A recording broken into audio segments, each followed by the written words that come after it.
नमस्कार।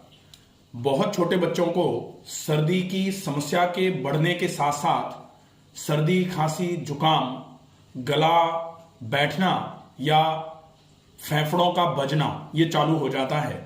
तो आपको बच्चों को हल्का गुनगुना पानी पिलाना है।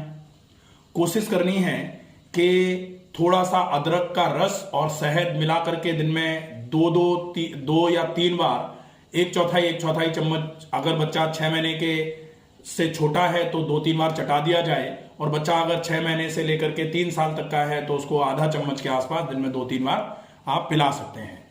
दूसरा है, आप गुड़ और सौंठ का पाउडर मुलेठी और सौंठ का पाउडर गुड़ के साथ मिलाकर के गोलियां बना के रख लीजिए। आधा आधा कप गुनगुने पानी के साथ बच्चों को दे सकते हैं। जब भी बच्चे कुछ खाएं या पिएं तो उसके बाद गुनगुने पानी से गरारे जरूर कराइए, नाक में घी डालिए और सफेदे की भाप